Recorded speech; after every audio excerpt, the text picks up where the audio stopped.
और ये जो मुंह की लार होती है ये क्षारीय होती है और पेट में हमेशा अम्ल बनता रहता है। तो एक घूंट पानी पिया, मुंह की लार इसके साथ अंदर गई, 2 घूंट पिया और ज्यादा गई, बार बार लार अंदर जाएगी तो क्षार पदार्थ पेट के अम्ल के साथ मिलेगा। पेट में अम्ल बनता है, मुंह में लार क्षारीय होती है।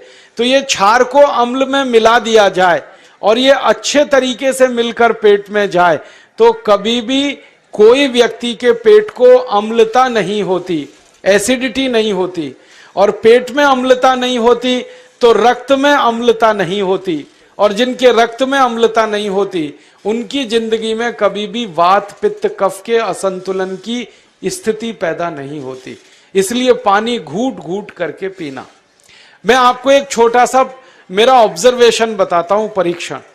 आप भारत देश में या दुनिया में कहीं भी जाओ, मनुष्य को छोड़कर पशु पक्षियों को देखना शुरू करो, वो पानी कैसे पीते। किसी चिड़िया को पानी पीते हुए देखो, किसी पक्षी को पानी पीते हुए देखो, वो चोंच के 1 बूंद ही के बराबर ही पानी उठाता है। एक बार में 1 बूंद पानी लेगा, फिर थोड़ी देर चोंच चलाएगा, फिर पिएगा, फिर दूसरी बूंद लेगा, फिर चोंच चलाएगा, फिर पिएगा, फिर तीसरी बूंद। एक एक बूंद पक्षी पानी पीता है। कुत्ते को पानी पीते हुए देखो, चाट चाट के पानी पीता है। शेर को पानी पीते हुए देखो, चाट चाट के पानी पीता है। जितने जानवर चाट कर पानी पीते हैं, जितने पक्षी एक एक घूंट पानी पीते हैं, किसी भी पक्षी और किसी भी जानवर को डायबिटीज नहीं है, किसी को अर्थराइटिस नहीं है, कोई पक्षी ओवरवेट नहीं है, कोई पशु ओवरवेट नहीं है। वो सब स्लिम और ट्रिम हैं क्योंकि वो इतने होशियार हैं कि पानी चाट के पीते हैं या घूट घूट करके पीते।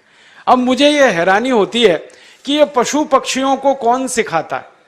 वो अपने जन्म से ये ज्ञान सीख के आते हैं। उनका कोई गुरु नहीं है, उनका कोई विद्यालय नहीं है, उनके कोई प्रशिक्षण शिविर नहीं लगते, फिर भी उनको इतनी अकल है कि पानी घूट घूट पीना।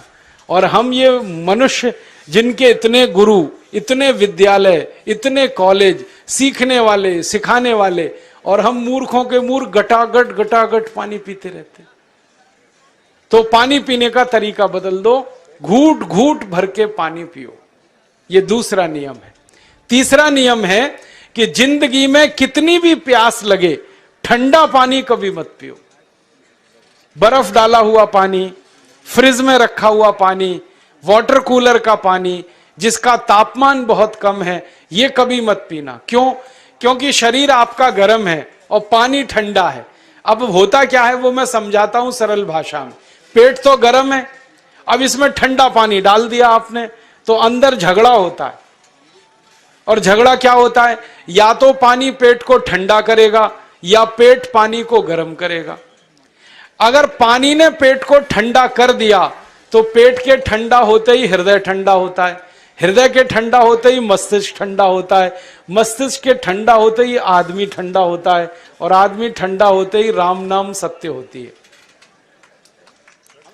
आपको मालूम है जब शरीर ठंडा पड़ जाता है तो घर में भी नहीं रखते, निकाल के बाहर सड़क पे रख देते। जो घर आपने बनाया अपनी मेहनत से, शरीर के ठंडा पड़ते ही निकाल बाहर करते हैं उस घर में से, और फिर चिल्लाने लगते हैं लेके जाओ, जल्दी लेके जाओ, इसको जला के आओ। माने ठंडे शरीर की इज्जत नहीं है। तो ठंडा पानी क्यों पी रहे हो भाई? बंद कर दो।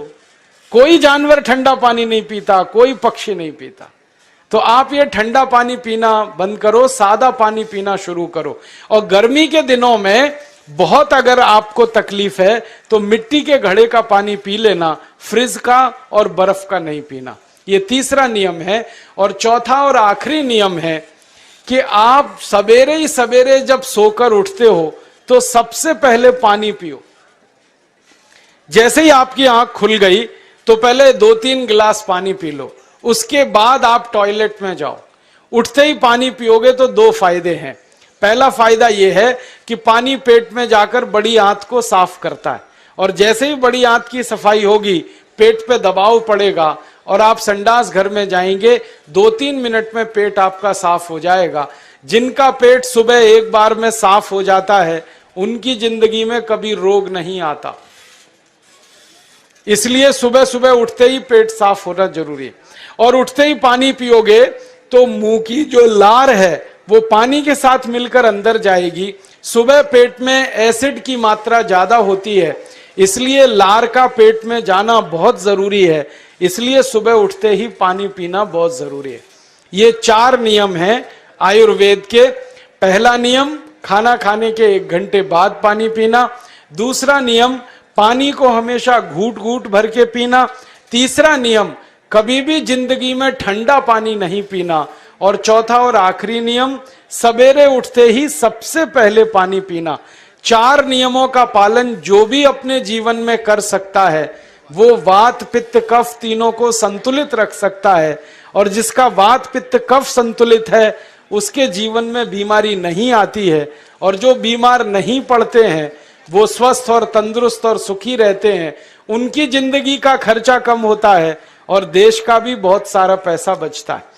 आपको शायद मालूम है या नहीं, 1 साल में हम जब बीमार पड़ जाते हैं भारतवासी, तो साल का करीब 6 लाख करोड़ रुपया हमारा खर्च हो जाता है उन बीमारियों का इलाज करने में। इसलिए इतना पैसा फालतू में हम खर्च करें हर साल 6 लाख करोड़, ये बहुत बड़ी रकम है। इससे बेहतर यह है कि हम बीमार ही नहीं पड़ें और स्वस्थ रहें, सुखी रहें। और ये 6 लाख करोड़ का जो खर्चा हम करते हैं बीमार पड़ने पर, अक्सर ये एलोपैथी की दवाएं खाने में खर्च होता है। और जो एलोपैथी की दवाएं हम खा रहे हैं, जैसे paracetamol, Baralgan, butazone, oxyphenbutazone, aspirin, Disprin, Novalgin, ये सब ऐसी खराब दवाएं हैं जो दुनिया के देशों में 20 साल पहले बंद हो चुकी हैं, भारत में धड़ल्ले से बिक रही हैं और हमको बीमारियों से ज्यादा गंभीर बीमारियों में फंसा रही। ज्यादातर दवाएं जो आप खाते हो वो किडनी खराब कर देती हैं, लीवर खराब कर देती हैं, आंतों में घाव कर देती हैं, विकलांगता आ जाती है, पैरालिसिस हो जाता है, ब्रेन हेमरेज हो जाता है, हार्ट अटैक आ जाता है।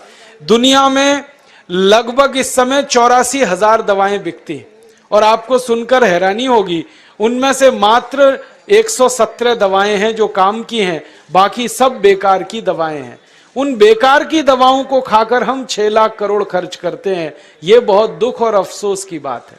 और ये 6 लाख करोड़ का खर्चा समाज के वो लोग करते हैं जिनको जिंदगी में हर समय अपना आर्थिक स्थिति को देख के चलना पड़ता है, जिनकी आमदनी बहुत नहीं है, जिनके घर में आमदनी के बहुत ज्यादा साधन नहीं है, उनको ये पैसा खर्च करना पड़ता है।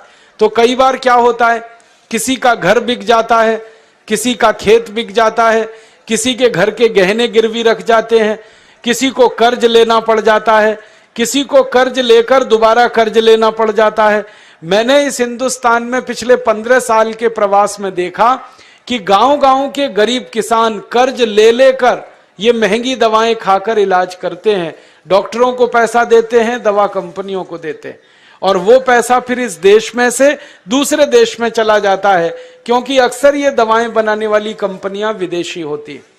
तो हम 6 लाख करोड़ खर्च करें अपने खून पसीने की कमाई का, उससे अच्छा ये है बीमार ही ना पड़े, दवा खाने की जरूरत ही ना पड़े, तो हम सुखी रहें, स्वस्थ रहें।